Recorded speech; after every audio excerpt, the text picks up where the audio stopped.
So 7 years ago, I nearly ended my life.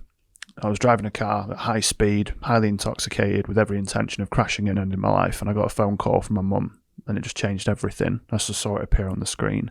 And I tell this story quite openly. And I tell it like I'm going to the shop now because I'm at peace with it. Some of the comments are, I wish you'd have carried on driving, you boring cunt. Oh, right. Okay. You know? So, how do you, okay. Yeah. Okay. So I always, deep breath. I don't know this person, number one.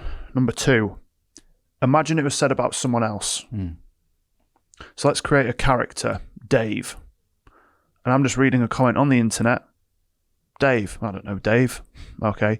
Then I think, who do I admire? I've got a few people, actually. You know, I've got some celebrities, of course. There's my dad and a few other people like that. Would they say something like that? I'm like, no. Would they act in that way? No. So I don't need to value what they're saying, and they're just letters on a screen. They don't know me. They just see the character that is me, the avatar that is posting on LinkedIn. So they don't know Adam Smith. They know what I choose those people to see. And just because I can post on the internet doesn't outweigh their right to say what they want about it. But then I can decide if I expose myself to it. I know people that openly will go onto Reddit and search the name every day obsessively. I'm like, that is a disaster. That's self-harm. I honestly think that's self-harm. You can't see the scars. It's not as obvious as cutting yourself, but it's causing harm to oneself. But why would you do that? Why would you invite that into your environment? You don't need to put that kind of pressure on yourself. So, some of the things that can be said are fucking horrendous, but I always just extend it, like I said, and just, okay, imagine this was said about someone else and not me. How would I feel about this? I'd feel okay about this, actually. Right, well, let's move on then. Yeah. It still hurts a little bit. I'm still human. You know, they'll criticize your appearance, they'll criticize the message and whatever. Usually it's about the message, especially when we're talking about being alcohol free. Do you know the best thing you can do there? Delete. Yeah, block. No, delete. Yeah. Delete. And not even cross your mind. 100%, mate. When we said this on...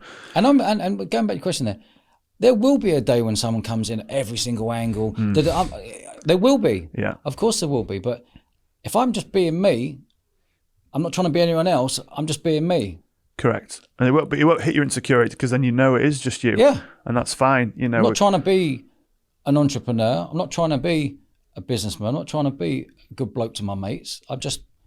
My natural thing is to be a good bloke to people and nice. You just are. And be nice to people. Yeah. And be kind. Yeah.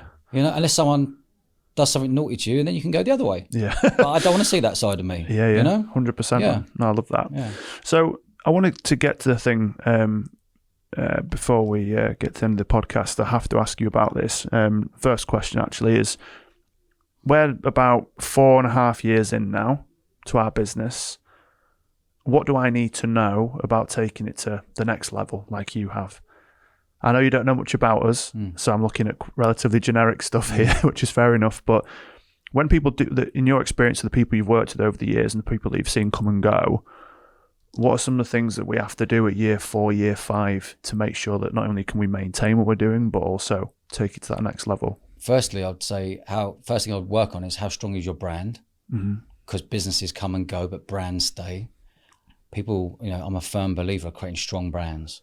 Strong social media around you, portray you in the right light. And then what I would look at is your sums. How much do you need a year to live a nice life?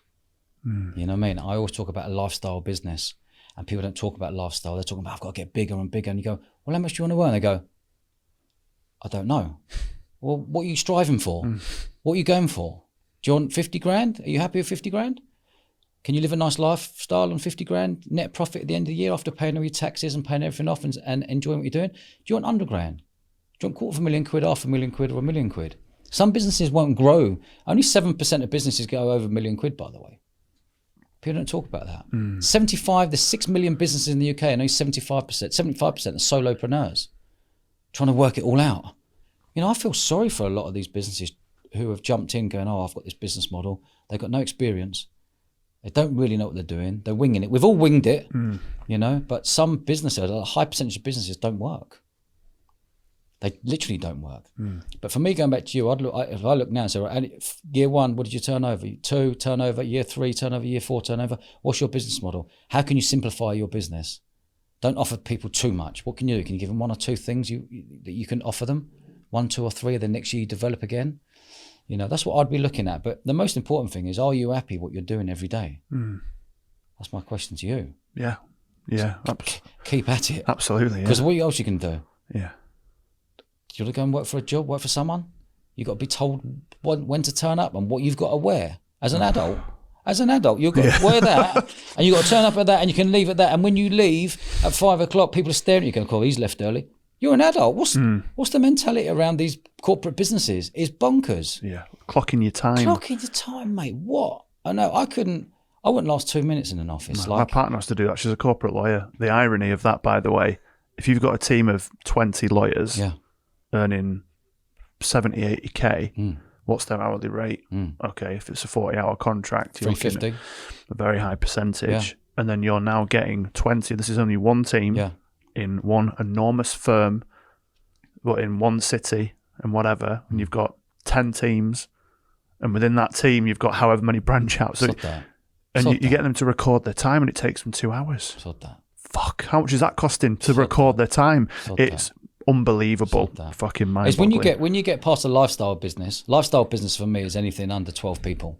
The hot spot for me is 8 people. So you can have you have 1 or 2 sales, you have a marketing, you have a design, you have a video editor, you have managing director and general manager.